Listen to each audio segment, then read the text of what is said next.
সালামু আলাইকুম দর্শক, এই যে আজকে আমাদের গ্রামের ঐতিহ্য যে মুরগি পালন করে থাকি, সেই মুরগিগুলো আজকে কিন্তু রান্না হবে। আমরা এসব বাড়িরই মুরগি, আমরা এই সুবিধাটুকুন পেয়ে থাকি যে মুরগি লালন পালন করে সেগুলো আমিষের চাহিদাগুলো পূরণ করতে পারি। এই যে মুরগিগুলো, এই যে সুন্দর খোটা বাছা হচ্ছে, দেখতে পাচ্ছেন আপনারা। যারা আমার এই পেজে বা ইউটিউব চ্যানেলে আছেন, অবশ্যই লাইক কমেন্ট শেয়ার করে পাশে থাকবেন। আপনাদের ভালোবাসা পেয়ে যাতে আমরা একটু সামনের দিকে এগোতে পারি, এই প্রত্যাশা করি। সবাই একটু আমাদেরকে একটু সহযোগিতা করবেন।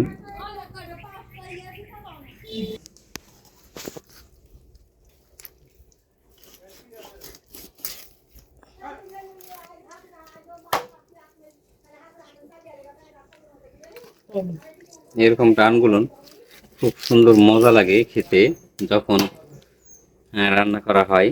গোটা গোটা রান রাখতে আরো ভালো হয়।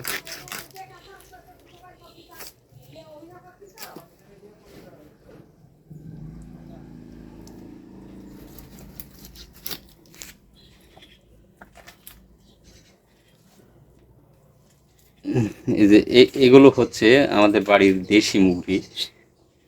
এই যে দেশি মুরগিগুলো আরো আছে, ব্রয়লার, লেয়ার।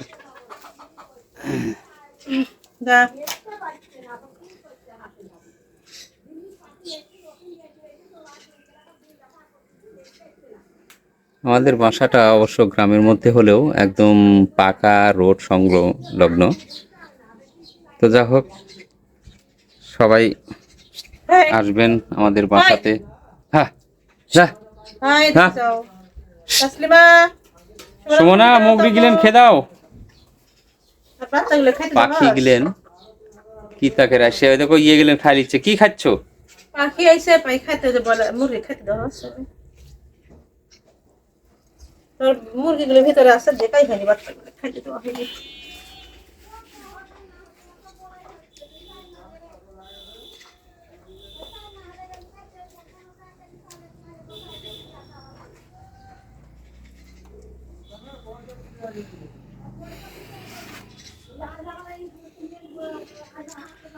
আমাদের বিশেষ করে যারা সবজি টবজি আমরা কিনে খাই, দেখেন বাজারে গেলে সবজির এত পরিমাণ দাম, কিনে খাওয়া যায় না। তার কারণ, সে কারণে গ্রামে যারা বসবাস করি আমরা সকলে কিন্তু এই যে মুরগি পালন করার একটা সুন্দর সুবিধা হয়েছে, যে গ্রামে কিন্তু বিক্রি করতে আসে কিছু বাচ্চা, ব্রয়লার বাচ্চা বলেন, পাকিস্তানি লেয়ার, সবগুলো বতক মানে হাঁস, সবগুলো কিন্তু বাচ্চা বিক্রি করতে আসে।